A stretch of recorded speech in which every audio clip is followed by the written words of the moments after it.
Two guys in the dark. My dad dated a sketchy woman. Her family was involved in the Mexican cartels. Don't ask for any specifics, because I don't really have any. Anyways, before he went to prison, it was all related to her, by the way. She passed away in his arms after a suspicious auto crash. He lost his sanity. It was my dad, my cousin, and my 17-year-old self living in our apartment. After she had passed away, her sister started spending time around the apartment, and I mean a lot of it. Nothing good to be said about any of this. She went a bit loopy, stole some of our belongings, including my most prized possession at the time, a PlayStation Portable. Then she disappeared. Dad goes to prison, leaving just my slightly older cousin and me living in the apartment. My cousin and I lost our jobs at the same subcontracting company. He then thought it best to get into what landed my father in corrections. Nothing good to be said about any of this either. His girlfriend picks him up to take a day business trip roughly 120 miles away from us. I'm 18 years old, alone. The electricity is shut off. I don't have my damn PSP to pass the time. I smoke a J. I nap. I wake around 9 p.m. My cousin should have already been back by now. My cousin hasn't called once. My cousin's kind of a dick. I smoke some more. Knock knock. Thank fucking God. He's been gone quite a long time. Knock knock. Great, he's in a mood, and I'm too high to be fucked with. Suddenly, banging. I look out the peephole. No electricity means no porch light. That large figure looks like him. The smaller, feminine build is his girlfriend. Ugh, she's nasty as hell. I unbolt the door. Why is the door now swinging into my nose? That really hurt, actually. Fuck. My cousin. Did I mention he's a dick? That's not my cousin. That's the barrel of a beret. M9 to be exact. That's the sister of my dad's dead girlfriend. Suddenly, I'm sober. Who are these two Mexican gorillas with her? And why are they armed? What the hell has my cousin gotten into now? My mind was racing. Vomit was gurgling. Vomit happened to have been coming up. What a comical sight that would have been. Exorcism vomit drenched all three of them. Not only it's not vomit, words instead are about to be expelled with a sloppy, numb tongue and a mind that doesn't quite know what these words will be. Where the fuck is my PSP, you crazy bitch? They're going to kill me. They'll shoot me dead, and it'll just be another couple of collateral chirps of the cricket that is an illegal activity in this hellhole of a city that one would roughly call a ghetto. Instead, she just ignores me. She wants to know where her baby stroller is. One of these gorillas wants to take my cat with them. My mouth continues to try to get me killed. They'll find no stroller. This bitch is definitely crazy. Does she have any kids whatsoever? I fade to black. I wake up to find the apartment demolished. My ass had been kicked, along with the rest of my body. Our car was gone as well. When I was about 5 years old, we were broken into twice. The first time, my grandfather and mom had been grocery shopping. We arrived home and unlocked the front door. One of the bedroom doors up the passageway slammed shut from the change in air pressure. My grandfather must have sensed something was up, and he ran up to the bathroom. He saw that the window was open, curtains swinging in the breeze, but there was nobody in sight. They figured he must have been there long because they arrived home as nothing in the house was touched or taken. The second time was 3 months later. My mom had woken up to someone sitting on the bed with a knife in his hand at 3 o'clock in the morning. Mom says that she froze, couldn't talk, and she couldn't move, completely petrified. She said that he was mumbling something, but she couldn't make out what was being said. Then the next door neighbor's dog started barking, and he just stood up and then walked out. She heard the back doors opening up and closing, and a minute or two later, the line of light shining through the curtains from the streetlight was blanked out. She grabbed the phone, called my grandfather. All she said to him was there was someone in the house. He lived maybe about 5 minutes away with 3 younger teenage brothers. In less than 5 minutes, they pulled into the driveway, scattered around to surround the house, all barefoot, wearing only their underwear. Every door was unlocked. The back door was open. There was nobody to be seen. Mom was such a mess. There were big muddy footprints in the laundry under the little window that she left open for the cat.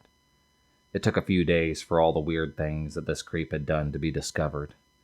He had shredded a black negligee that was in the laundry basket, fed the cat, poured a bowl of milk for her, poured a whiskey out of the decanter into the living room, and added ice and Coke to it. Somehow had injected solder into the eggs in the fridge. Ate the leftover roast meat out of the fridge.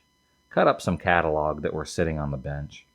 Took a photo of the stovetop and another one of me sleeping on my mom's camera, and left it sitting next to the door by my bed. Tipped salt into my mom's shoes. The knife was out of my mom's block in the kitchen, but they never found it. Just really, really weird shit that has happened. The cops came. They got plenty of fingerprints, but whoever it was didn't have a record. The consensus, eventually, after a couple of years later, was that it was an acquaintance of one of her brothers. It was a bit of a Chinese whispers conclusion, though. He said X and Y to person A, who told person B, etc., etc. It got back to my mom's brother. He was eventually locked up on a psychiatric hold for something unrelated. He was never charged with the break-in, though. Messed up my mom for a lot of years.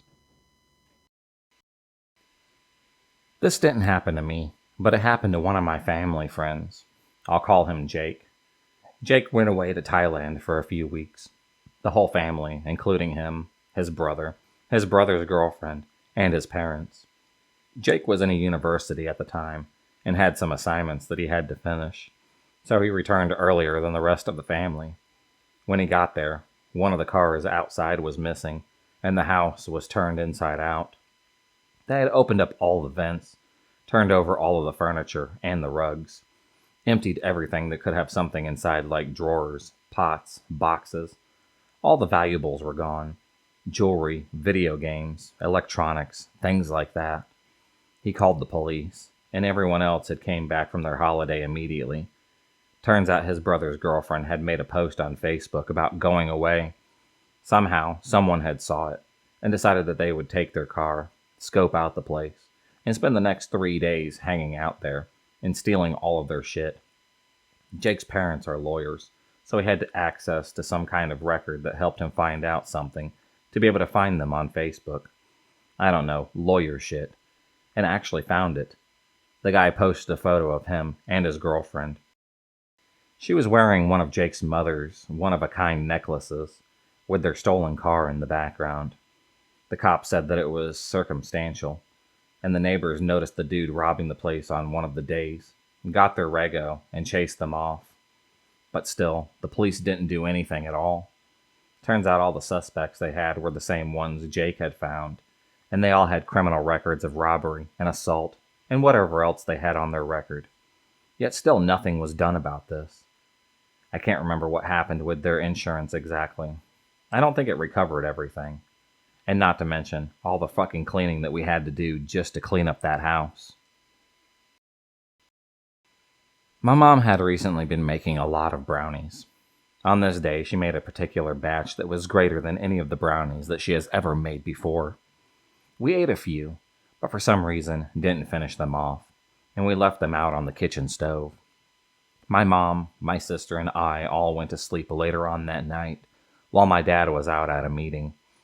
My mom, knowing my dad would be home in just a few minutes, didn't think she needed to lock the doors before she went to sleep. Now we're all asleep, and my dad pulls into the driveway. The first thing that he notices is that our garage door is open, and his bike is standing outside. Then he turns and looks into the house. Standing in our kitchen happens to be a man. My dad doesn't realize what is going on. At first he assumes that one of his friends had come over, wanting to borrow his bike, but was waiting for him to come home so he could ask him himself. Then the man inside of our house sprints out of the back door. My dad starts to chase him, but stops. He knows that we're inside, and he wants to make sure that we are all okay. So now we're all gathered downstairs, and we notice something. The intruder walked into our house, and the first thing he could have seen is the kitchen table. On the kitchen table were 3 wallets, all untouched. Then we look over and see the plate of brownies, completely destroyed. The man who had broken into our house skipped over our valuables and went straight for those brownies. At the time, I was more disappointed by the fact that we didn't get to finish them than scared that we had kind of been robbed. Obviously, my mom and dad were pretty freaked out, and they bought an alarm system for the house, and my dad didn't sleep for a few days. But other than that, the only thing that we lost were some brownies. I live in a joint family system. My house is at the top, and has just finalized construction, and this is the night that we move in. I'm at the ground floor with my sister and 3 cousins, and their parents. We're all laughing, having fun just watching TV, when suddenly a masked guy with a gun walks right in. Now I'm scared, because this is Pakistan, and I happen to be a closet atheist, so I think that he's come just for me. Instead, he beats up my uncle, starts asking them for money and for jewelry. They go out of the room to look while this one guy watches us. Everyone happens to be dead quiet. We're all kids in here, aside from that one guy laughing and making jokes. He's nice. The others, not so much. One comes in and says that they are from Afghanistan and that Pakistan has helped the U.S. destroy their country, so he is now going to rob Pakistan. We said that we obviously aren't from the government. He says that the army did it. I froze. My dad, who's at the top floor, is in the army. He has been deployed at the Afghan border once. No one's children are on the same floor as the parents, and nobody knows exactly what's going on. I think our floor happens to be the only one, and when they take everyone's phones, I thank God that my Nexus is in my room. Uncle comes back with Mean Thief. They didn't find enough. Apparently someone told them that we had gold bricks hidden somewhere in the apartment. This is where I start to calm down. They're here for money, not for me. He then tells the nice guy to just shoot me to get them to talk. We manage to talk him out of it. When they take my oldest cousin and tell his parents if they don't cough up more, they're never going to see him ever again. After a bit more beating and searching, they just decide to leave. My dad comes down after they've left to check on everyone. He's hurt pretty badly. Whoopee, my Nexus is gone. Thankfully, they didn't touch my PS4 or my PS3. Everyone is safe, though they were about to take a hostage. Also, one of my cousins was apparently crying and begging the gunman not to kill him, to the point where the thief had to reassure him that they are not. So yeah, later the police tells us one of them was killed in a showdown at another house when one of the neighbors called the police. My mother is traumatized by this incident, and so is the rest of my family. I was away on vacation with my family. I returned to my apartment, and the door was open. It was like in a movie, when the main character goes to open up the door and realizes that it's already been opened. My first thought is, please let this mean that I forgot to lock my door. I turn on the light. I start cursing because I immediately see that all of my movies and video games have been stolen. This doesn't sound like much, but I had a pretty extensive collection, valued at about $5,000 worth. It hurt when I came to this realization, because I never placed a monetary value on any of my collection. I called the police department. There wasn't anything that they could do, of course. The thief, or thieves, even stole my pocket change, and my deceased grandfather's watch. The most bizarre thing about it was the fact that they stole that many of my valuables. They left electronics, memorabilia, and art, but all they took were items that they could easily pawn off. A week or so later, I found one of my old games at GameStop. The receipt with my name on it was still in that case. The experience had a profound impact on me. I sold my Xbox and haven't played any video games since then. I just can't justify the money anymore. In the next few months after that incident, I never left my valuables in my apartment.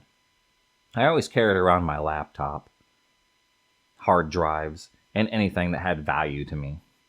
I already had a safe before the incident. Another item that had priceless items inside of it. and felt comfortable leaving that at home. I stopped sleeping at my apartment when the semester started up.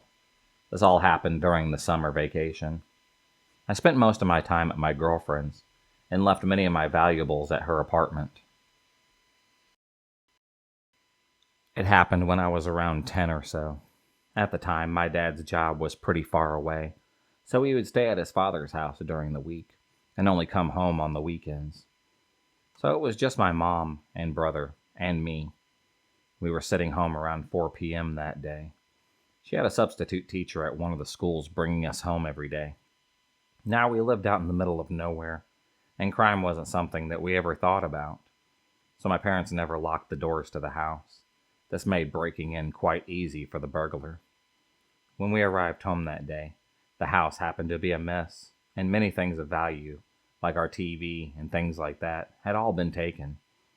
My mom also used a metal cash box as a box to store all of her coupons, and apparently they thought it actually had some cash in it, and they pried it open, which is weird because she didn't even lock it.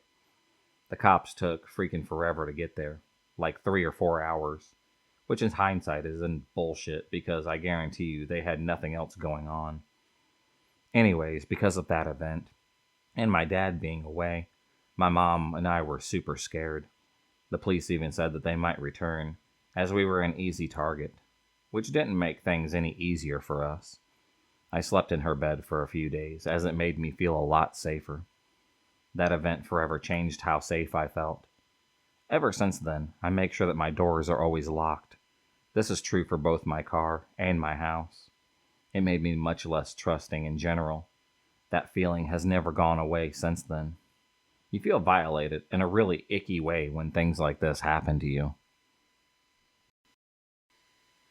When I was 4, my parents worked long hours at a restaurant. They left my brother to babysit me until around 10:30 p.m. He's 8 years older than me, so that would make him 12 years old at the time. Every night when my parents would come home, they would ring the bell, and I would run to go greet them at the door with my brother. One day the bell rings. When I open up the door, instead of my parents, it's 4 guys just standing there. Apparently they had been watching the house and knew our routine. They have guns and tell my brother and me to go downstairs and watch the TV as one of the guys stands guards over us. They let me sit there, but they tie my brother up using his Nintendo cords. I remember to go tug at the cords at my brother's wrist. I wasn't trying to untie him. It was more out of curiosity for me. And the guy actually pointed his gun at me, told me to stop it. Then they finished going through our house. They tie us both to a beam, and then they leave. After a little while, my brother wiggled out from the bindings, and my parents had came home. Cops were called, and info was given to the police department. They got a few pieces of jewelry and a camcorder of ours. If you enjoyed this video, please subscribe, like, and hit the bell for notifications on future videos and become a stalker of the night. And I'll see you next time.